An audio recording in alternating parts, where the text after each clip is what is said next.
Plus three बा graduation पर आम समस्त एक द्वंद्व पड़ जाऊे बीएड करी ना पीजी करी जड़े अध्यापक हेबी ना जड़े शिक्षक हेबी।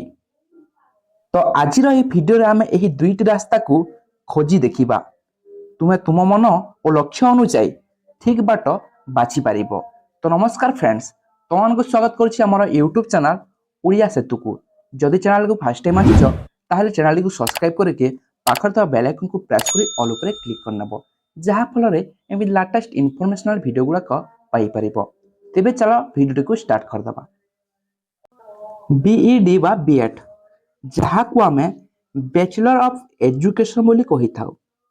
बीएड हेउची एक प्रोफेशनल टीचिंग कोर्स। जो माने शिक्षक हेबाकू चाहती से माने बीएड करि परिबे। तो बीएड रो ड्यूरेशन होची 2 वर्ष। तो बीएड 2 वर्ष रे क्लियर हो थाए। ओके, देन देखो बीएड पाई एलिजिबिलिटी कौन लागुची। तो जेकोसी ग्रेजुएशन सहित 50% मार्क निहाती आवश्यक। जदि अनुसूचित वर्ग होता ताहले 40% लागिबो। तापर देख ग्रेजुएशन पर गोटे एंट्रांस होता है बीएड एंट्रांस, ताको क्लियर कला परे आपन को जाके कॉलेज मिलिजिवो बीएड पढ़िया पई। ओके, स्किल लर्न देख तो माने पेडागोजी पढ़ी पारिबो, क्लासरूम मैनेजमेंट पढ़ी पारिबो, चाइल्ड साइकोलॉजी ये सब जहाँ की बीएड रे पढ़ी पारिबो। ओके, तो कोर्स टाइप पिला देख B Ed course type regular B Ed अच्छी, इंटीग्रेटेड बीएड अच्छी, अदर स्टेट बीएड अच्छी। ओके, जेमिति कि सीजी अन्य अन्य स्टेट आंध्रा।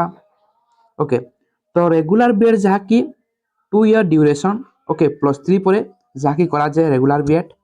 तापर इंटीग्रेटेड बीएड पिला माने प्लस 2 सला परे प्लस 3 सहित मिक्स होगी आसे 4 वर्ष, प्लस 3 3 वर्ष आ गोटे वर्ष बीएड। ओके, ताको आम इंटीग्रेटेड बीएड कही थाउ। तार ड्यूरेशन होची 4 ईयर। तो अदर स्टेट बीएड पिला माने जेमिति कि आंध्र, छत्तीसगढ़। ओके, एबे आमे देखिबा काहे कि बीएड करिवे। तो देखो स्कूल टीचर निजस्व इंस्टीट्यूट खोलिबा किंबा गोटे ट्यूशन सेंटर खोलिबा। ओके, गवर्नमेंट जॉब पई ओस्टेट, सीटीईटी, ओके, ओटीईटी ये सब एग्जाम क्लियर करके तुम गोटे गवर्नमेंट जॉब पाई परिबो। ओके, तो ओटीईटी, सीटीईटी, ओस्टेट यह कौन सबू चाहतु जानी नेबा। तो ओटीईटी पिला माने देख Odisha teacher eligibility test. Okay, तो यही एग्जाम टी ओडिशा रे प्राइमरी क्लास 1 to 8 स्कूल रे टीचर भर्ती पाई एग्जाम कंडक्ट करा जाए। तो प्रथम रु अष्टम पर्यंत टीचर हेबा पाई, जो प्राइमरी टीचर हेबा पाई यही एग्जाम कंडक्ट करा जाए, Odisha teacher eligibility test. Okay, तो पेपर 1 जहाँ की क्लास 1 to 5 रही minimum plus 2 pass with 50% mark रखिथवा निहाती आवश्यक। City city compulsory. ओके, तापर देख पेपर 2 पिला माने तो पेपर 2 जहाँ की 1 to 5 प्लस 2 विथ 50% प्लस। तापर देख सीटीईटी। ओके, तो सेंट्रल टीचर एलिजिबिलिटी टेस्ट।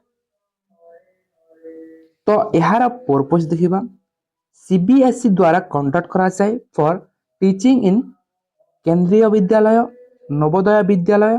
तो यही सब स्कूल पाई जहाँ की सीटीईटी एग्जाम देवा को पड़ी थाए। ओके पिला माने, तो यार जहाँ की दुईटा पेपर अच्छी class 1 to 5 plus 2 with 50%। Then paper 2 देखिबा ग्रेजुएशन प्लस बीएड क्लास 6 रु 8 पाई। Okay, plus 2 with 50% plus 4 year BIEd. Okay, course लागिबो। तापर देखो OSTET exam Odisha secondary school teacher eligibility test. Okay, यही एग्जाम देखो क्लास 9 एंड 10 रे टीचर हेबा पाई कंडक्ट करा जाए, जहाँ की बीएससी ओडिशा द्वारा। ओके, को एग्जाम ना ओस्टेट एग्जाम टा। तो कैटेगरी फास्ट देख जो TGT arts science etcetera graduation सहित बीएड लगी थाए। ओके देन कैटेगरी 2 देख physical education teacher +2 with CPEd course BPEd course MPEd course.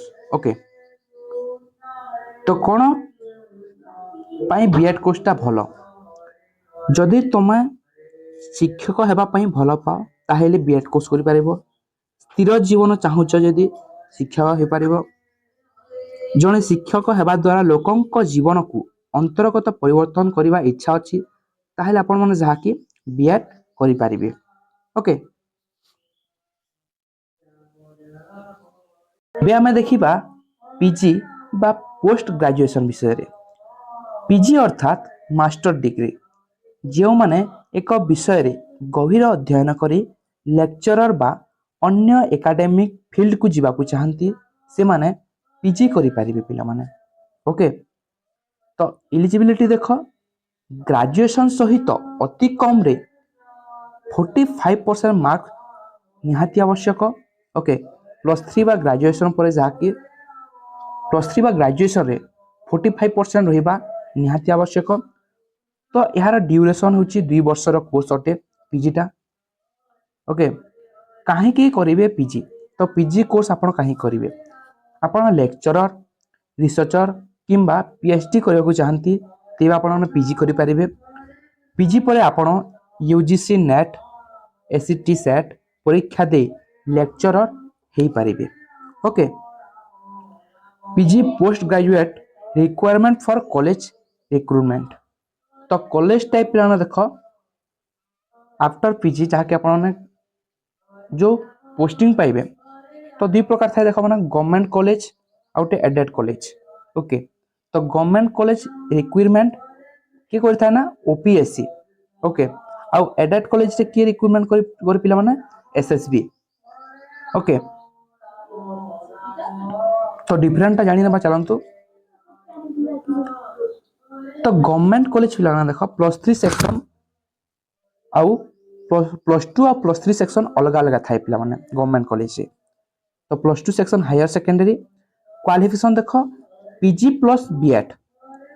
Okay post graduation with BEd is must necessary.